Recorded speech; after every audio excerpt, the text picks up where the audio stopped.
Assalamualaikum warahmatullahi wabarakatuh. Perkenalkan, nama saya Rizky Dwi Anggraini, biasa dipanggil Kiki. Saya merupakan mahasiswa program studi Agribisnis Fakultas Pertanian dengan nomor induk mahasiswa 190321100091. Pada kesempatan kali ini, saya akan menjadi guide kalian pada game Pirates. Yaitu di sini saya akan menjelaskan terkait struktur, perilaku, dan juga kinerja pasar dengan 2 studi kasus. Nah, bagaimana pembahasannya? Lanjut.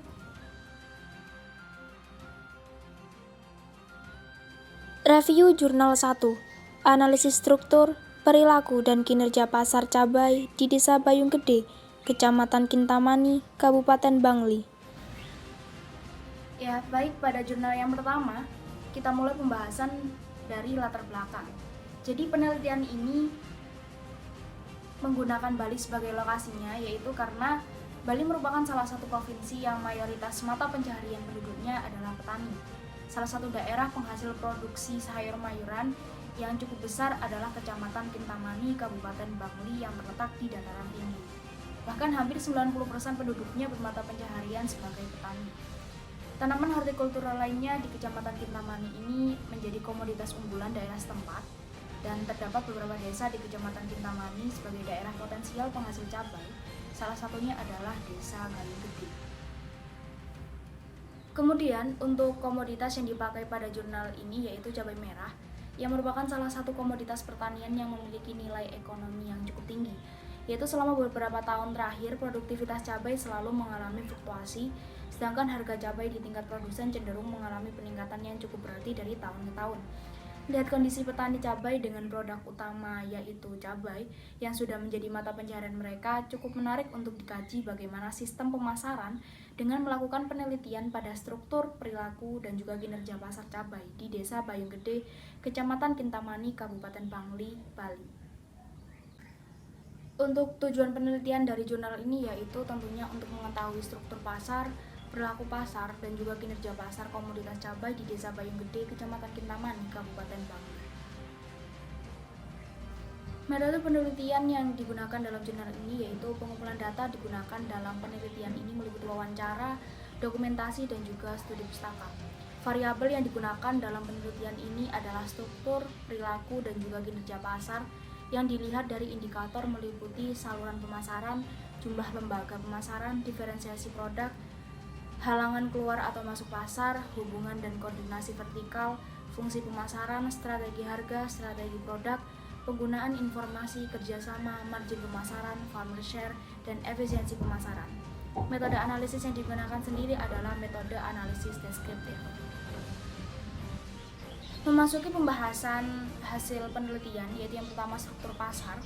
Struktur pasar sendiri merupakan karakteristik yang terdapat pada pasar dengan melihat dari segi bagaimana saluran pemasaran, jumlah lembaga pemasaran, diferensiasi produk, hambatan keluar masuk pasar, dan hubungan koordinasi vertikal yang terjadi di dalam pasar tersebut. Terdapat 3 jenis saluran pemasaran cabai pada petani di Desa Bayung Gede.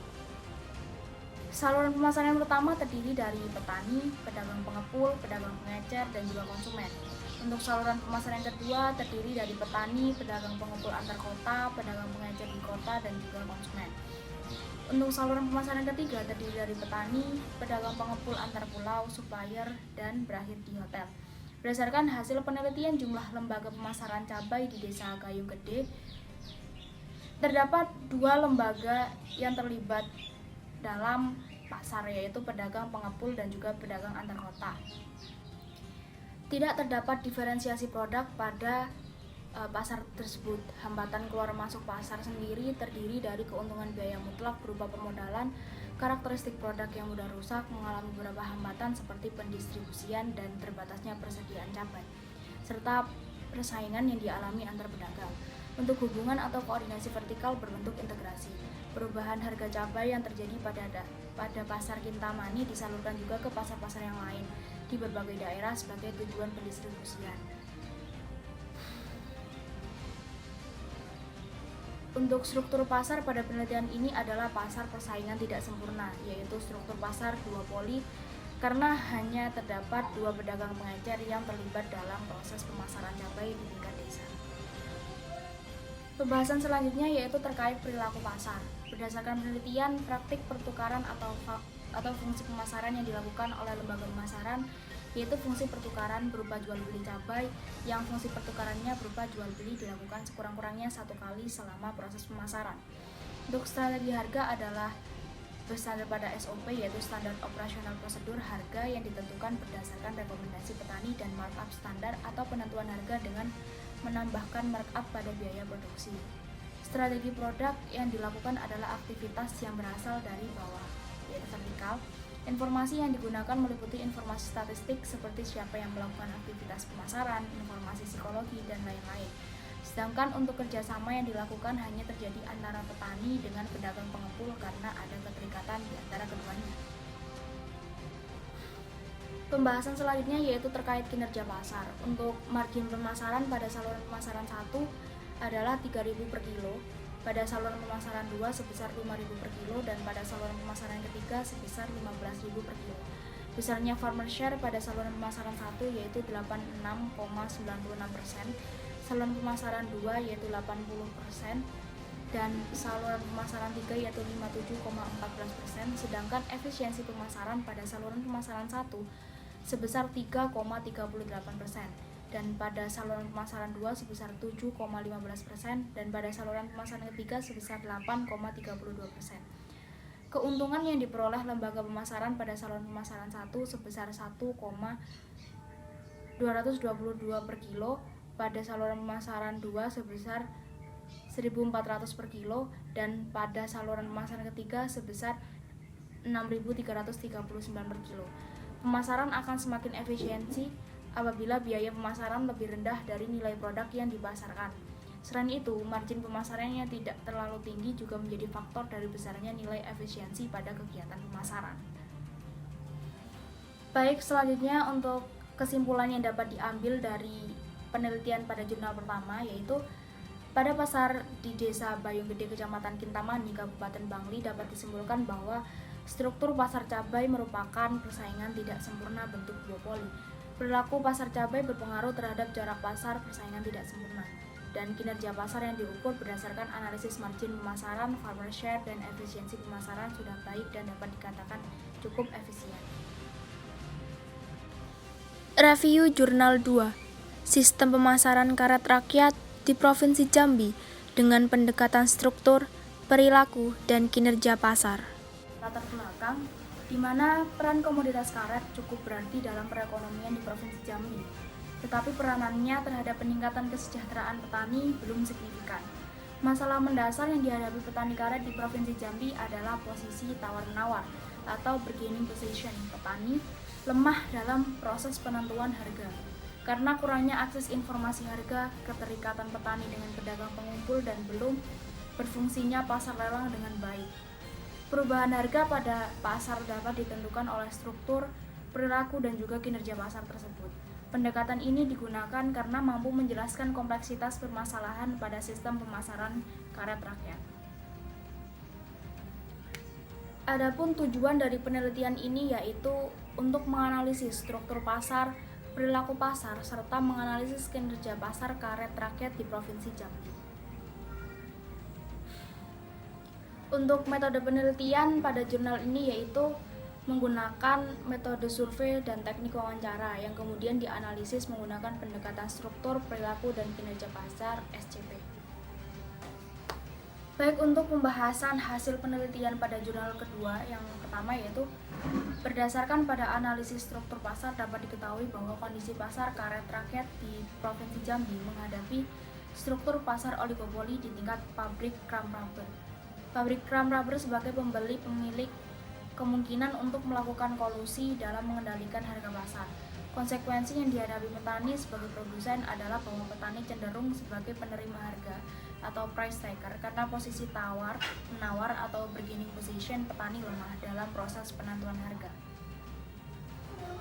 Baik, pembahasan yang kedua yaitu terkait perilaku pasar.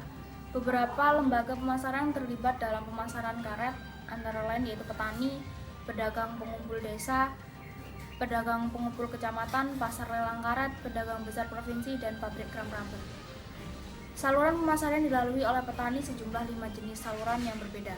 di mana saluran pemasaran tersebut adalah yang pertama, yaitu terdiri atas petani, pasar lelang karet, dan juga pabrik. Untuk saluran yang kedua yaitu petani, pedagang, pengumpul desa, PP desa, pasar lelang karet, dan diakhiri dengan pabrik. Untuk saluran yang ketiga yaitu petani, pedagang, pengumpul desa, pedagang besar provinsi, kemudian pabrik. Untuk saluran yang keempat yaitu petani ke pedagang pengumpul kecamatan menuju pedagang besar provinsi dan berakhir di pabrik. Untuk saluran pemasaran yang kelima yaitu cukup pendek, yaitu mulai dari petani langsung ke pabrik. Dan saluran pemasaran yang paling banyak dilalui adalah saluran yang pertama yaitu sebanyak 40%, sedangkan yang paling sedikit adalah saluran 5 sebanyak 28%. Di mana hasil penelitian juga menunjukkan hubungan yang sangat kuat antara pedagang besar provinsi dengan pabrik. Baik, untuk pembahasan yang ketiga yaitu terkait kinerja pasar, di mana analisis margin pemasaran karet rakyat dilakukan mulai dari pedagang pengumpul desa, pedagang pengumpul kecamatan, pasar lelang karet, pedagang besar provinsi, dan pabrik kram rubber. Dalam sistem pemasaran karet terdapat fungsi pemasaran yang dilakukan. Hal ini akan mempengaruhi nilai margin yang diperoleh. Ditinjau dari margin pemasaran, farmer share, dan rasio keuntungan dan biaya, maka saluran 5 relatif lebih efisien dibandingkan dengan saluran yang lain. Hal ini dikarenakan saluran pemasaran yang dilalui oleh petani lebih sedikit dibandingkan dengan 4 saluran yang lain. Pembahasan yang selanjutnya yaitu terkait hubungan antara struktur, perilaku, dan juga kinerja pasar terhadap pembentukan harga karet di tingkat petani. Hasil penelitian menunjukkan bahwa rasio konsentrasi 4 atau CR4 perusahaan terbesar berada dalam kondisi pasar yang terkonsentrasi dengan tingkat persaingan kecil, di mana kondisi pasar yang tidak bersaing atau bisa disebut sebagai oligopoli memungkinkan pabrik untuk melakukan kolusi dalam proses penentuan harga.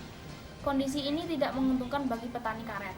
Bentuk struktur pasar oligopoli dan keterikatan permodalan yang dilakukan oleh petani dengan pedagang pengumpul menyebabkan kondisi tawar petani lemah dalam proses penentuan harga.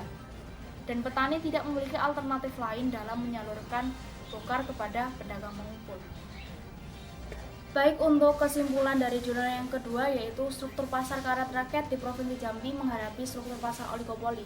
Hal ini ditunjukkan oleh nilai CR4 sebesar 75,70 dan adanya hambatan masuk sehingga mengakibatkan proses penentuan harga didominasi oleh pihak pabrik kram rubber. Keterbatasan akses permodalan, informasi harga, dan alternatif saluran pemasaran menyebabkan posisi tawar petani menjadi lemah, yang ditunjukkan oleh nilai share harga yang diterima petani paling tinggi hanya 56,88% dari harga yang dibayarkan konsumen atau importir kepada eksportir. Selain itu, kondisi perubahan harga di tingkat petani baik dalam jangka pendek maupun jangka panjang sehingga petani cenderung hanya sebagai penerima harga atau price taker. Kemudian terkait komentar pribadi dari saya terkait perbedaan antara jurnal pertama dengan jurnal yang kedua, yaitu dari segi metode penelitian, menurut saya pada jurnal yang pertama, metode yang digunakan berdasarkan wawancara, dokumentasi, dan studi pustaka dengan analisis deskriptif masih memiliki sedikit kekurangan, karena penggunaan metode tersebut menyebabkan hasil penelitian yang diperoleh hanya berupa sebuah informasi dan tidak memecahkan masalah yang terjadi di pasar. Sedangkan pada jurnal yang kedua, metode yang digunakan yaitu dengan survei dan wawancara, di mana alat analisis yang digunakan pun cukup beragam, yaitu melalui pendekatan SCP, melalui struktur pasar, perilaku pasar, dan kinerja pasar, sekaligus analisis CR4 atau konsentrasi rasio 4, dan juga analisis integrasi pasar vertikal. Sehingga hasil yang diperoleh lebih akurat dan juga dapat menjawab permasalahan yang terjadi di pasar. Karena di akhir pembahasan, peneliti juga menghubungkan pengaruh antara pendekatan SCP dengan masalah yang terjadi di pasar, yaitu terkait penentuan harga oleh petani yang cenderung lemah.